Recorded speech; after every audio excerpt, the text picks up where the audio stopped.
an early evening as well. Well, have you got trolleys littered over your suburb? Maybe someone's a weekender tinny that's had a few years off the water.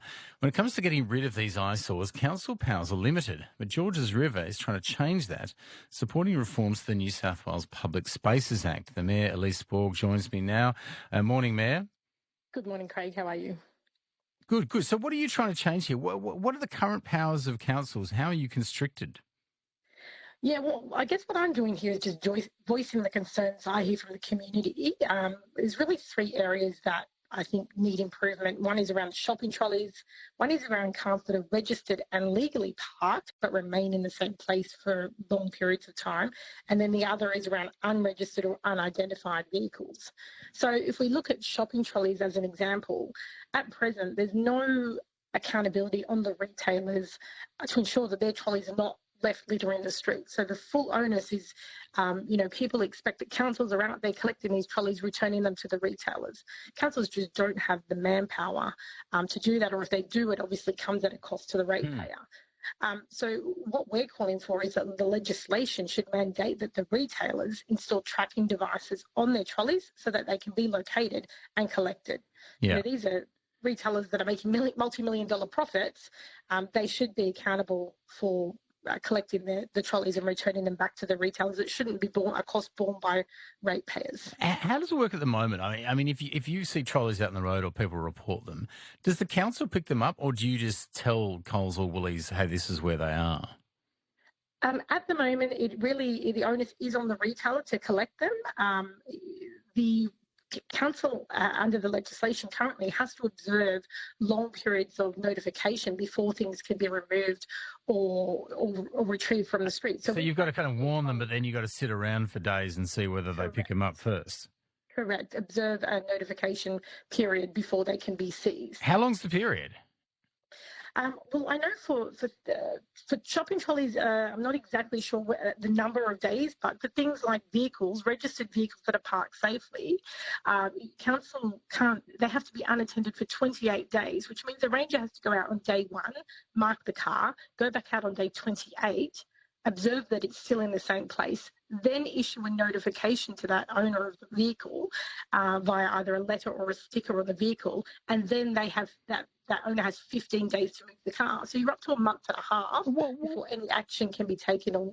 Out of interest, someone who doesn't have a driveway, it's like, what's the problem with people leaving a car if it's a registered car on the road? If they're not necessarily driving it. I mean, is there a problem with that?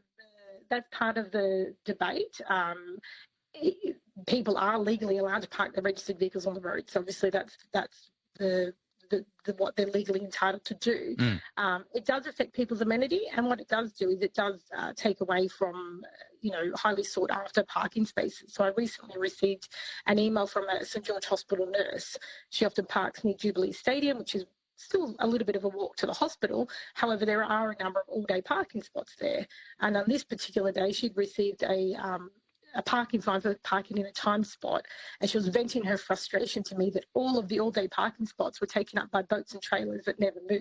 Yeah. So that's where it does have an impact on the community, where boats and trailers are left for months on end in the one place and don't move. And some of them, if you look at them, as I think you said in your intro, they look like they haven't been on the water for quite some time. Well, there's one particular one near me that I reckon it's got to have been more than 10 years. It's sitting there, and the great thing about it is you can tell it hasn't been on the water because it is filled with dirt and plants, which I think is a pretty big giveaway that it's not being used a great deal. When it comes to those boats, if that boat is registered, can you do anything? But if it's unregistered? Can councils get rid of it? Like if that's a boat sitting on a trailer filled with plants, it's unregistered, registered trailer. Can you do anything about it? If it's unregistered or unidentified, meaning it doesn't have plates on it, for example, then council still has to observe a period of 15 days of seeing that vehicle there unattended, and then go and give the owner 3 days notice. So you can imagine, to send rangers out at the start of the period, at the end of the period, then to give the notice, it's a time intensive and therefore costly exercise.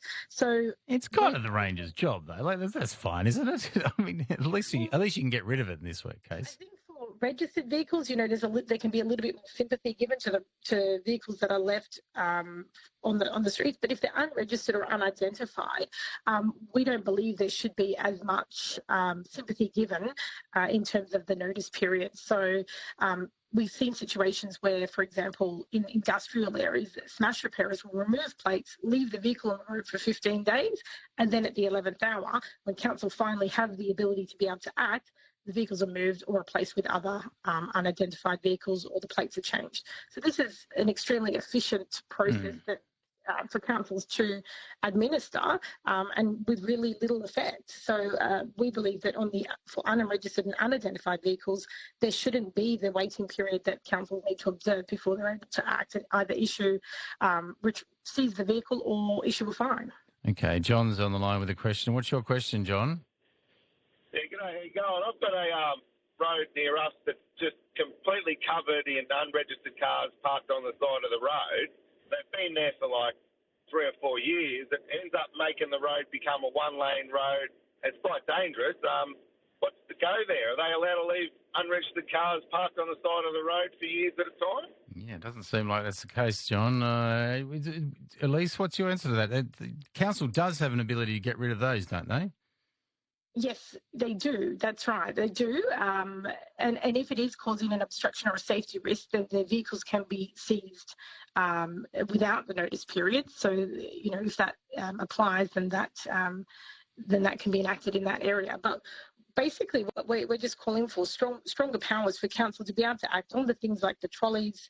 I know that registered and legally parked vehicles, like the point you raised, it is a tricky one because there's always two sides to that story. But I'm just voicing the concerns. I get complaints about this all the time in my community. I just feel like the minister did a review on the Act back in March this year. We're just calling for that review to be finalised and for the legislation to be strengthened so that councils have stronger powers to meet the community expectations, essentially. Yeah, okay. And so is the government, that you're basically asking changes to the law to give you more powers. You said there's been a review into this. Is the government saying that they're likely to do this, or has there been any interaction with them? Well, I assume the fact that they have put the Act out on review earlier this year, that they acknowledge that there are challenges that need to be addressed. And I know that our council wrote a submission during that review of the things that we believe work and don't work and where we would like stronger powers. And I assume many other councils would have done the same. So, yes, I believe they are in the process of looking at how they can make improvements. So we're just, raising attention to that review. You want to hurry it along. I understand. Good on you, Mayor. Thanks for speaking to us. No worries. Thanks. Elise Borg there, the Mayor of George's River Council. Yeah, I know. Look, if you've got these things on your street, I know it can be very frustrating.